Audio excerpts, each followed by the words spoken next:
And as you know, when you get a position, whether it's an LTS or a D, all teachers go through this process.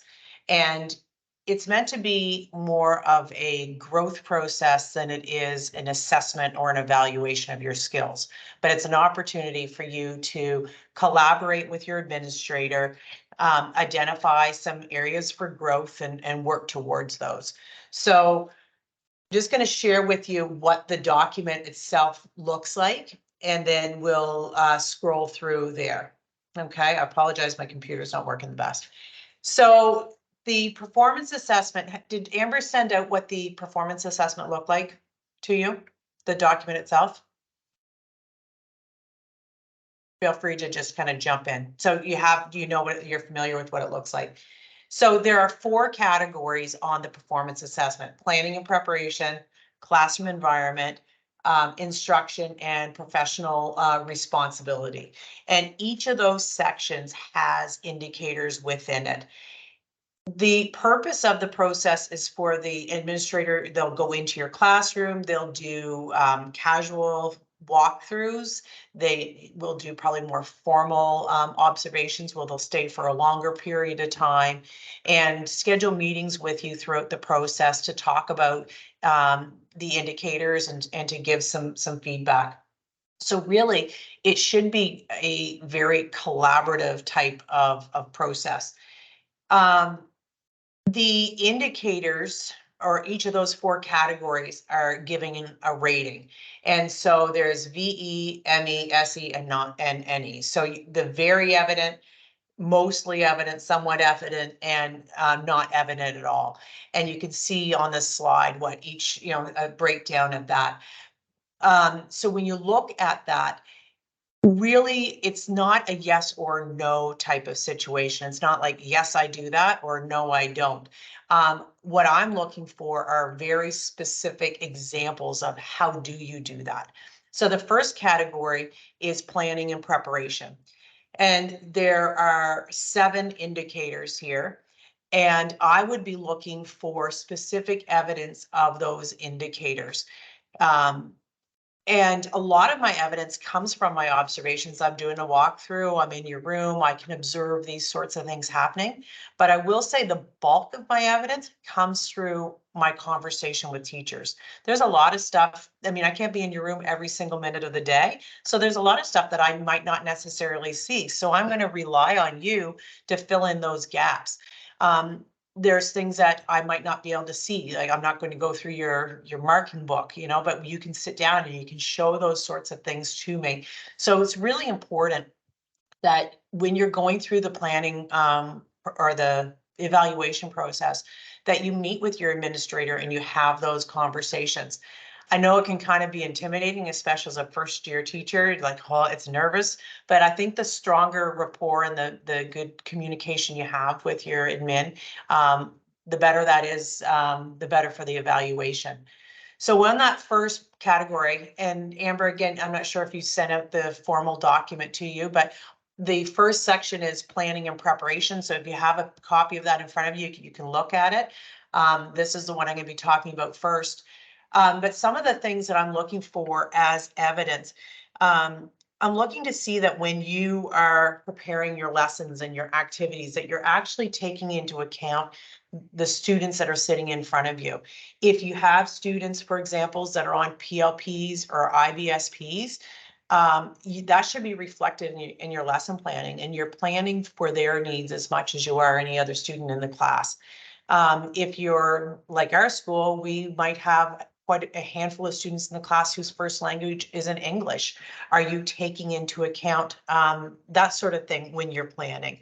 So not just their interests, but also their strengths and their needs as well. I'm looking that when you're planning, you are you have specific outcomes in mind. Quite often, we find these great resources online. It's like, oh, good, I can do this. But it's important that you go back to the indicators, back to the outcomes, to make sure that it's not just work you're doing, but it's work that's tied to the actual curriculum.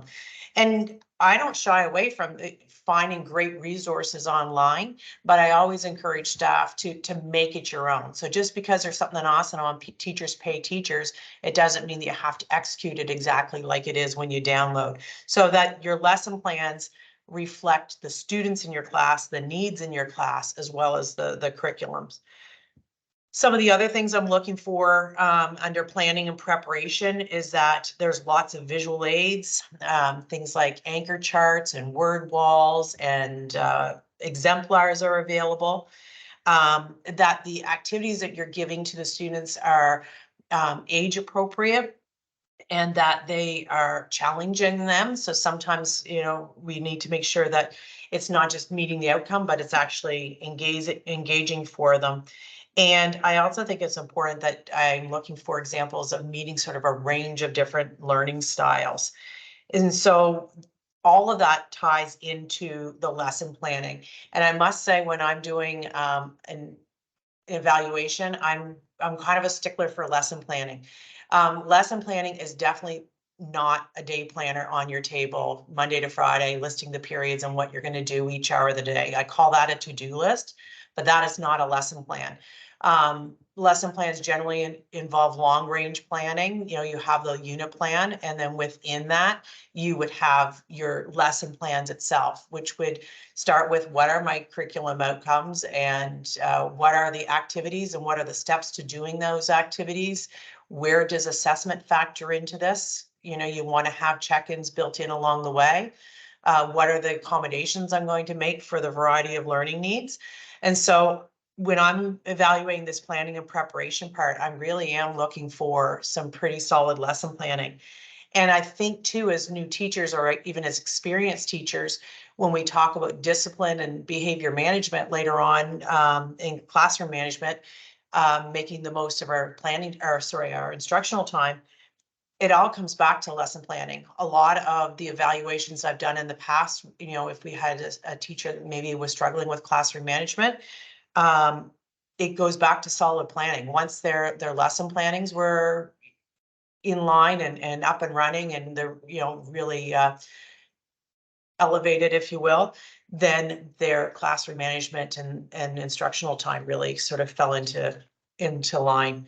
Some of the other things I'm looking for as evidence for this particular category is that you're sort of following that teaching process map of gradual release of instruction. I do, we all do it together, and then you do it. So there's lots of modeling and guided practice going on, and that you are taking the time to activate their background knowledge and check in with them along the way.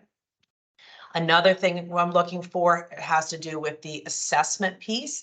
Quite often we have a tendency to put assessment at the end of our instruction, and that's that summative piece, but really it's the embedded assessment, the formative practices that are really important.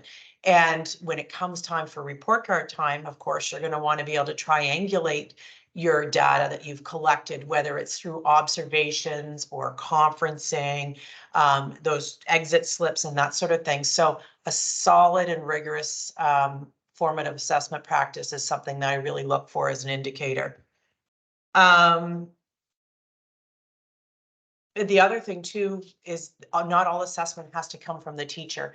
And so one of the things I'm looking for is evidence that the teachers are facilitating that whole self-assessment. Do students know what the learning targets are? How do they know if they're on track to meet those learning targets?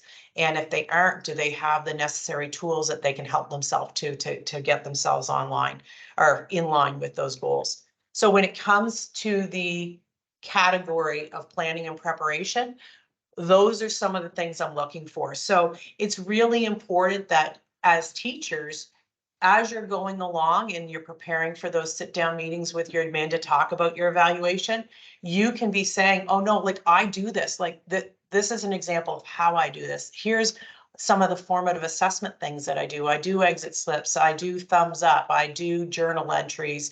There's all sorts of different ways, but bring that evidence to the table because it might not necessarily be obvious to the person doing the evaluation. And the more you can show off what you do, because I know there's a lot of good stuff, then do it.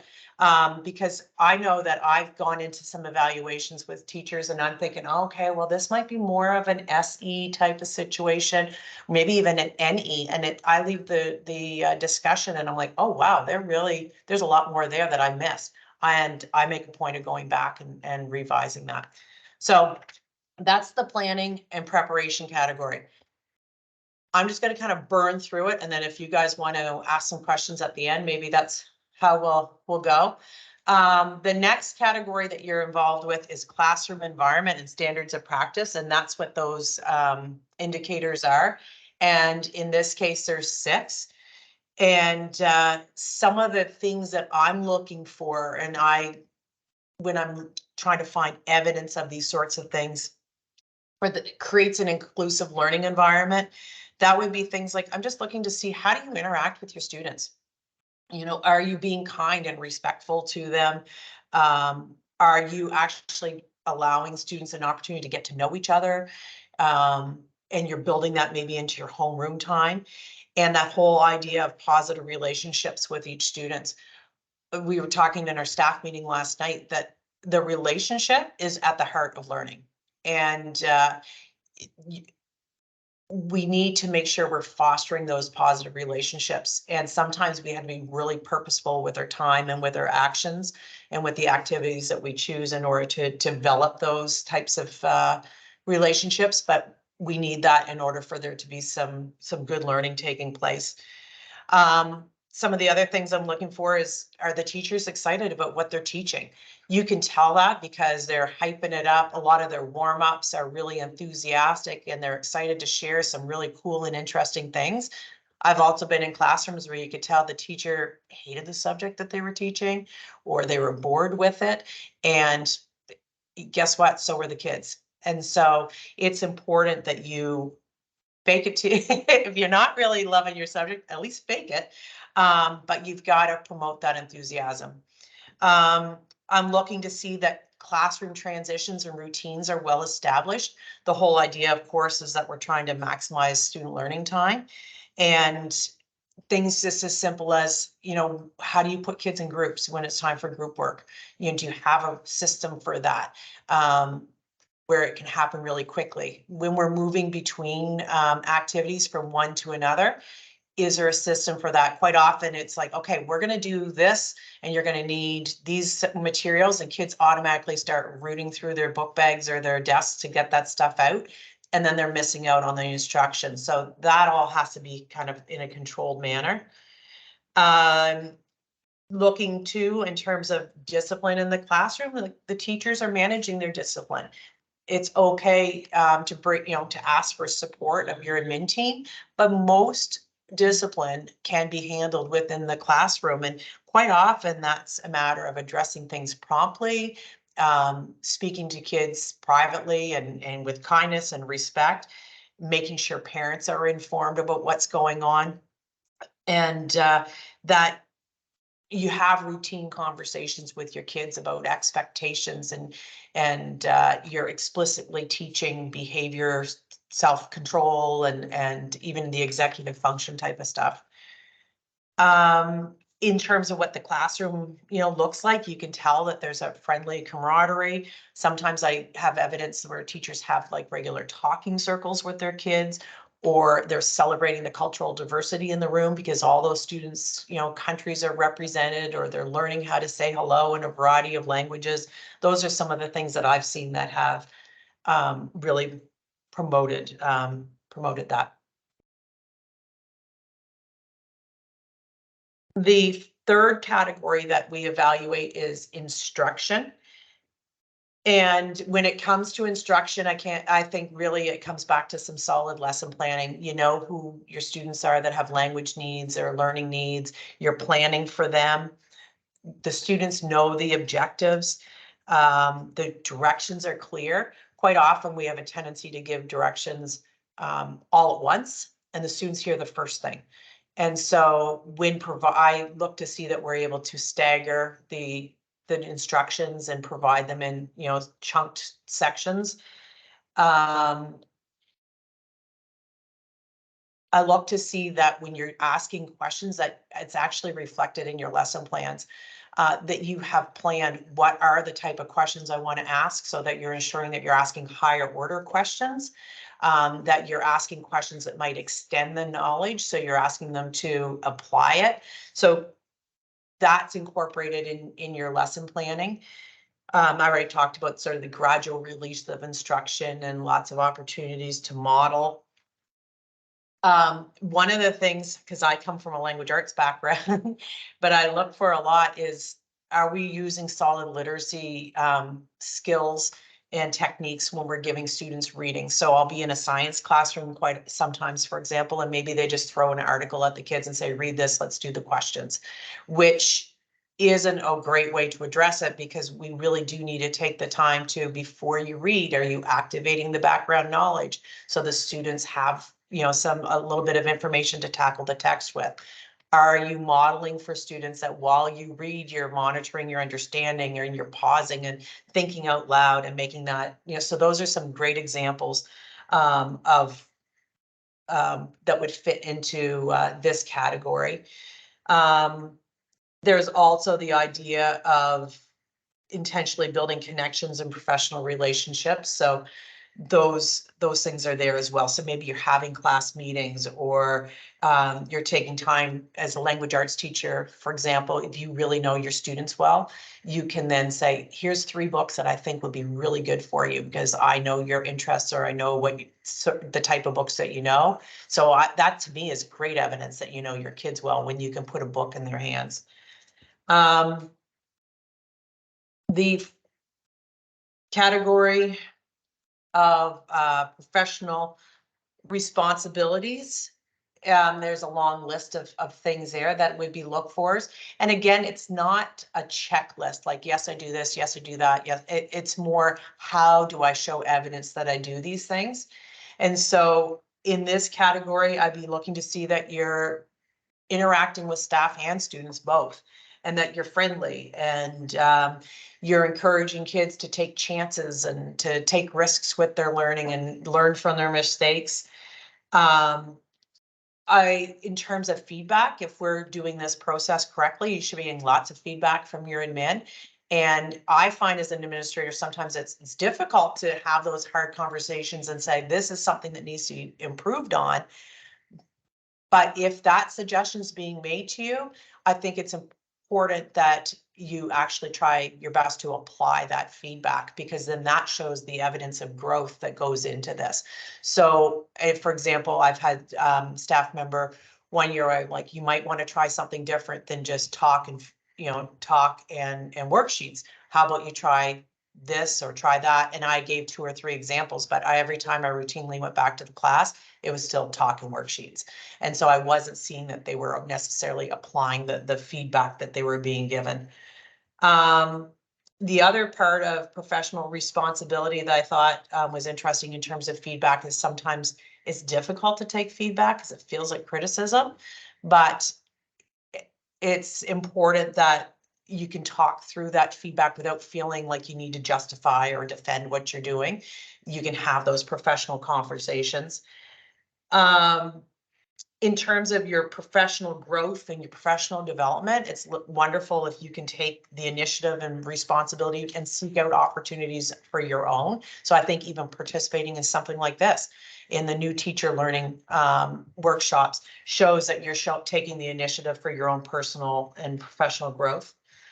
One of the big things too is being aware, of course, of all the various codes of conduct, and that you're using appropriate use of social media, right? We don't celebrate snow days or mock student errors and that sort of thing.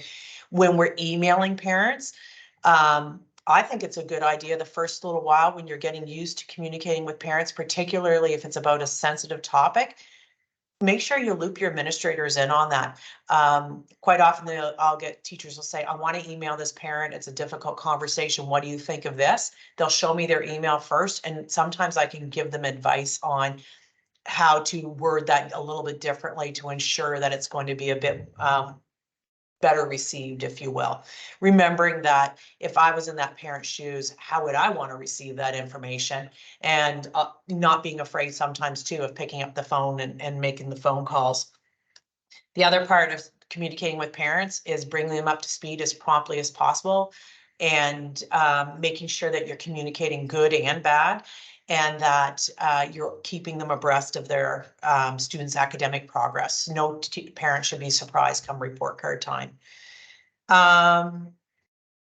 Contributing to the school community, getting involved in the school, participating in meetings and not being afraid to speak up.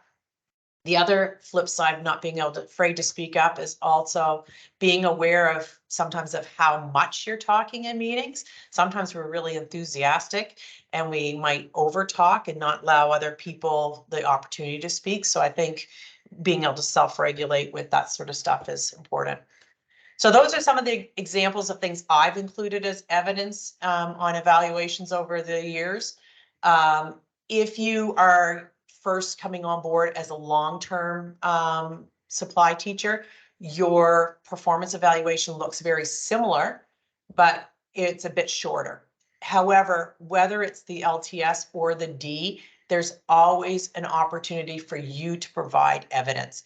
And please don't shy away from that. The more you want, you can pack in there as evidence of how you are achieving these things, the better. This is supposed to be a collaborative thing, so it's not just waiting for the administrator to see it, but by all means add. And I really, this is final slide, the place where you get to add your voice is very important. All right, so I threw everything at you. I kind of gave you an overview of what the categories were supposed to look like and the sorts of things I've included over the years as evidence. I'm not sure if anybody had any questions or were curious about would this work or that would work or when should I expect this, but feel free to ask. Question time. Thanks so much, Michelle. Really thorough overview. Thank you. I appreciate that. Anyone have any questions for Michelle? I know it's not the most exciting topic.